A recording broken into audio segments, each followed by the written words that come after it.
Donc cette vidéo elle est pour les désespérés, ceux qui doivent absolument se monter un PC, ou alors ceux qui ont déjà une carte graphique sous la main. Vraiment, sauf si vous êtes dans cette situation, je vous conseille vraiment pas de monter un PC, et on va voir pourquoi tout au long de la vidéo, alors restez jusqu'au bout. Mais ouais, sinon, à part pour ce petit détail, les configs sont plutôt pas mal, vous allez voir. That's quite big. Donc ce qu'on va faire, c'est que les configs, je les ai triés par l'ordre croissant en termes de prix, et on va faire ça dans le config-o-matic juste parce que c'est beaucoup plus pratique. Donc pour la première config, notez qu'au début on va faire sans carte graphique, pour pas que ça pose de problème, parce que c'est le problème principal dans ce moment en fait. On est parti voilà sur un i5 10400F pour 159 €. Si vous voulez faire une config à petit prix, c'est super bien pour le gaming. Il suffira largement pour n'importe quelle carte graphique vraiment. Posé sur une B460M. Voilà, donc une carte mère pas super chère, et bon dans tous les cas c'est pas un processeur qui consomme beaucoup, donc il va avoir ça besoin de taper dans des cartes mères qui ont des VRM incroyables, avec évidemment un minimum de 16 Go de RAM, c'est minimum aujourd'hui pour du gaming, on va pas déconner, c'est à 2666 MHz, parce que le chipset B460 ne supporte pas de la RAM plus rapide que ça. Bon, en vrai, c'est pas plus mal parce que du coup, ça coûte beaucoup moins cher. On va surtout être limité par le GPU dans ces cas de gaming, donc c'est pas la puissance CPU ni RAM qui va bloquer quoi que ce soit. Notez aussi que là, les prix que vous avez affichés, c'est les prix de top achat, donc évidemment, sur d'autres sites, vous pouvez trouver des trucs beaucoup moins chers. Notamment ce kit de RAM, je pense qu'on peut le trouver plus aux alentours des 70 balles. Enfin bon, ce sera à vous de faire vos recherches sur ce niveau-là. Pour le refroidissement, j'ai casé un Be Quiet Pure Rock de Black. Après, notez aussi qu'il y en a un autre qui peut être très bien devant tirade, c'est le Arctic Freezer 34. Excellent, que j'ai monté sur le PC de Maxime, la vidéo s'affiche juste là si vous voulez. Excellent, posé sur un 3700X, ça faisait largement le taf, l'installation super rapide, dessus c'est un des meilleurs ventilateurs du marché, donc voilà, ce que je recommande beaucoup. Je recommanderais plutôt ça à la place en fait du Be Quiet, mais ça c'est juste que sur Top Achat ils ont pas en stock le Arctic, regardez, ils ont pas en stock le Arctic, ils ont que globalement que leur water cooling. Bon, bref, nous on peut le trouver largement sur internet autre part que chez Top Achat. Maintenant pour le stockage, j'ai à peu près mis la même chose pour toutes les configs, parce que c'est pas quelque chose qui varie forcément en termes de performance pour le gaming.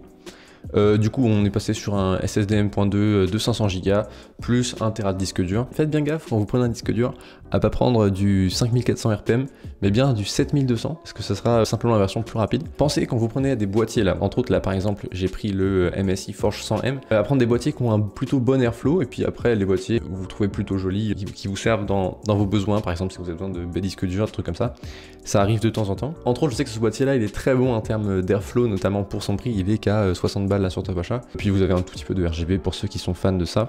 Après voilà, si vous avez d'autres goûts, il y a plein d'autres boîtiers qui peuvent être bien, notamment le mien que je recommande beaucoup, le Purebase 500DX. Voilà, c'est un boîtier qui a beaucoup d'airflow, on est sur un front avec du mesh, il y a 3 ventilateurs d'inclus dedans, aussi du RGB pour ceux qui sont fans de ça. Pour l'avoir depuis plus d'un an et demi, il marche super bien, donc il n'y a pas de problème, il m'a bien servi. Si on passe à l'alimentation maintenant, voilà, on est sur un 10400F, c'est pas un processeur qui va consommer beaucoup d'électricité, 500 watts ça suffit largement pour n'importe quel carte graphique qu'on va pouvoir foutre avec.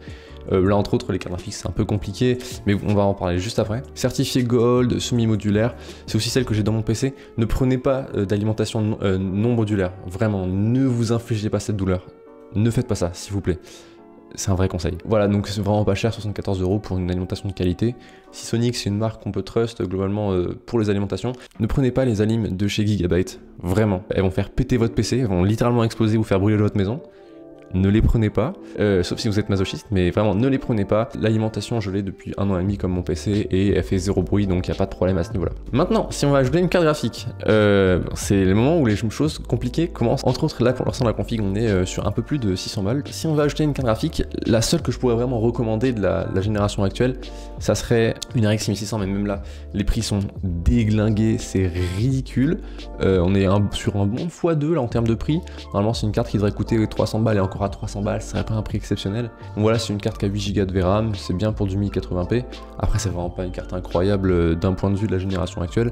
Enfin bon, pour le prix et le bordel des stocks qui est en ce moment, c'est la moins pire, disons. Et regardez, chez Top Achat, il y a tellement peu de stocks, les prix sont tellement boostés, sont tellement déglingués, qu'il n'y a pas de carte au-dessus de la RX 6600. Si vous voulez, par exemple, d'autres cartes graphiques dans ce milieu-là, voilà, si je regarde là, une RTX 3060, ça coûte 900 balles sur Amazon, 900, 800, 1000... voilà, c'est ridicule. La version TI est pas mal mieux en termes de performance, donc c'est vraiment une carte que je peux vous recommander. Après, à ce prix-là, n'achetez pas, quoi, vraiment, sauf si vous êtes désespéré et vous avez besoin d'un PC immédiatement, n'achetez pas, vraiment, attendez. Il y a les nouvelles générations qui vont sortir normalement en fin de cette année-là, donc vers septembre-octobre 2022. Normalement aussi la crise des semi-conducteurs, la crise des stocks et tout, ça devrait pouvoir continuer tout au long de 2022. Peut-être finir avant 2023, on sait pas vraiment. On espère qu'ils sont capables de créer des lignes de production en 3 ans quoi. Si vous avez déjà des cartes type RTX 2060, même au-dessus, 500 watts ça suffit largement. Le boîtier est largement suffisant en termes d'airflow et tout. 10400F ça va être largement suffisant, c'est pareil. Donc voilà, on est sur 650 balles sans carte graphique avec... bonne chance les gars, hein, vous pouvez racheter bien 1000 balles par-dessus. Sinon vous pouvez essayer de taper dans le marché de l'occasion avec... des 1080 qui peuvent se vendre de temps en temps pas trop cher. Bref, on va passer à la deuxième config maintenant. Sur cette deuxième config, c'est une config qui est un peu plus haut en termes de prix, qui va viser plutôt un public pas seulement pour le gaming, mais surtout aussi pour la productivité. La toute dernière génération de chez Intel sont super bons pour ça. On a le i5 12600K, là, entre autres c'est le KF sans processeur graphique. Vous choisissez soit l'un soit l'autre, peu importe. 12600K qui est absolument excellent en productivité, qui nique tout le game globalement. Posé pareil là sur une Z690, là c'est la Asus Prime, super bonne VRM, même si ça look un peu cheap comme ça, c'est VRM incroyable, super bonne pour le prix, même si ça coûte plutôt cher les cartes mères. En Z690, c'est pas fou. En termes de stockage, voilà, c'est pareil, c'est la même chose que sur les autres configs. Pour la RAM, ne prenez pas des cartes mères en DDR5, même si c'est tout nouveau et que c'est compatible avec la 12e gen. Tout simplement parce que en fait, ça n'apporte littéralement rien en termes de performance. Donc la bonne vieille DDR4 marche parfaitement et pas cher du tout. En fait, des fois, ça va même vous arriver d'avoir de meilleures performances avec la DDR4 que avec de la DDR5. Il me semble que c'est le même kit. Là, vous avez le kit de chez Corsair et aussi le kit de chez Crucial qui est vachement bien. Là, entre autres, chez Top Achat, c'est pas le meilleur prix. Mais je sais que les Crucial balistiques on peut trouver à des super bons prix. Si vous prenez entre 3200 et 3600 MHz, ça peut être vachement bien. Pour le boîtier et alimentation, c'est pareil. Je sais pas pourquoi, mais en gros, Top Achat me laisse pas prendre la même alimentation que celle d'avant. Là, globalement, en gros, c'est la même, mais en version full modulaire avec 50 watts de plus. La GM500 de tout à l'heure aurait largement suffi. Donc voilà, pour cette config, c'est vraiment à retenir. C'est pour ceux qui veulent faire du montage, qui veulent faire de la 3D sur Blender, parce que le 12600K sert globalement à rien en termes de gaming. Ça sert à rien de aller taper aussi haut. Surtout si vous n'avez pas genre des cartes, genre des 3080 comme ça. Le ventirad, ça va être globalement la même chose que recommandé précédemment. Un Arctic Freezer 34. Donc là, entre autres, si on rajoute ça, ça ferait une config voilà, à peu près 950 balles sans carte graphique. Franchement, pour un processeur qui envoie du gros lourd, hein. Franchement 12600K, ça envoie du lourd sa mère, on va pas se mentir. Hop, maintenant, l'avant-dernière config, là c'est vraiment pour ceux qui ont de l'argent à perdre. Pour ceux, vraiment, c'est les gars, pour eux le temps c'est de l'argent, il faut qu'ils fassent des rendus ultra rapides. On passe sur le i9 12900K, processeur incroyable, 12e gen globalement incroyable, nique tout le game en termes de productivité. Si c'est pour du gaming, ça ne sert à rien. Restez sur un 12600K grand maximum. Un 10400F, ça suffit largement si vous n'avez pas une 3080 ou un truc comme ça. Voilà, vraiment ça c'est pour ceux qui veulent produire, qui veulent faire du montage, qui veulent faire des rendus 3D ultra rapidement. Pour eux, le temps c'est de l'argent, donc c'est un investissement comme un autre. Posé pareil là sur une Z690, là on tape dans de la Tomahawk parce que le Core i9 il consomme de l'électricité comme jamais. C'est pareil, super bonne VRM.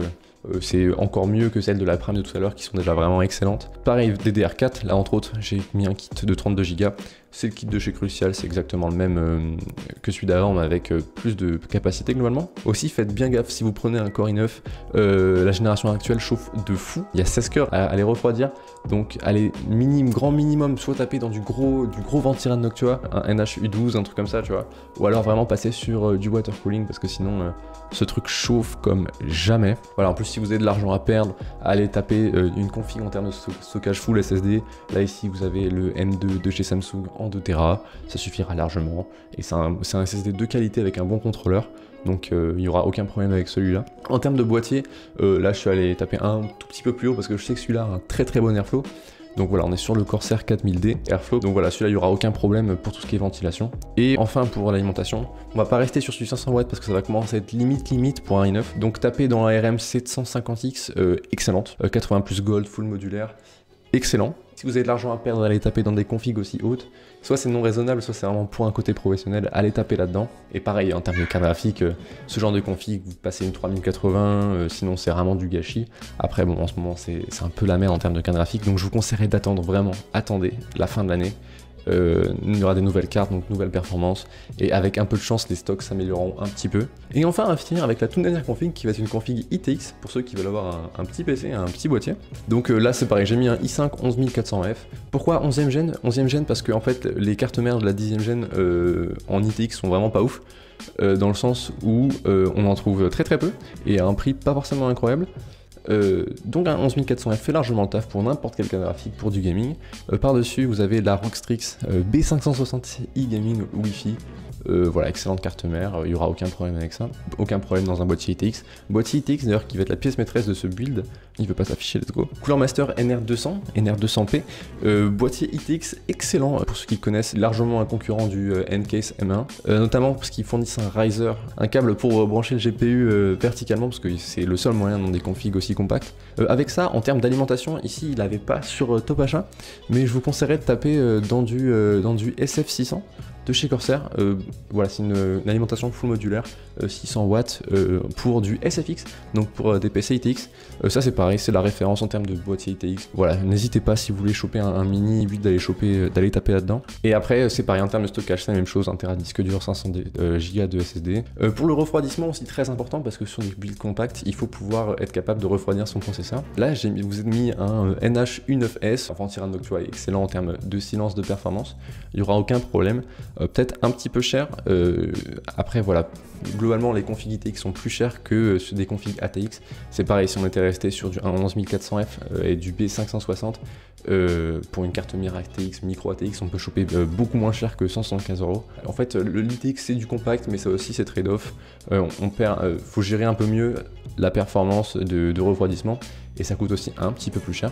Mais si vous voulez faire un mini build, c'est ce que je vous conseillerais. Et encore une fois, en termes de carte graphique, ce boîtier accepterait littéralement n'importe quoi. Genre, vous pouvez mettre des 3080 sans aucun problème. Bah maintenant, après, la 3080, faut la trouver. Sinon, si vous n'avez pas de carte graphique, vous êtes vraiment désespéré, mais que vous voulez pas dépenser des sommes extrêmes, ce qui est largement compréhensible parce que le marché actuel est vraiment déglingué, vous pouvez aller soit vraiment pour patienter, vous pouvez prendre par exemple la i5, avec la version juste 11400, comme ça vous avez un petit processeur graphique intégré, mais faut pas s'attendre à pouvoir jouer avec, vraiment c'est des trucs tout pourris. Si je vous conseille vraiment de faire un truc, c'est attendez, n'achetez pas, n'achetez surtout pas en ce moment. Je crois que j'en ai fini du coup pour ces builds là. Vous en avez pour du ITX, pour du ATX, à globalement toutes les ranges.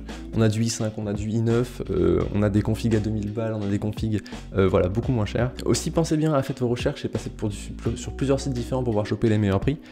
Et c'est tout pour moi. On se revoit dans la prochaine vidéo. Ciao!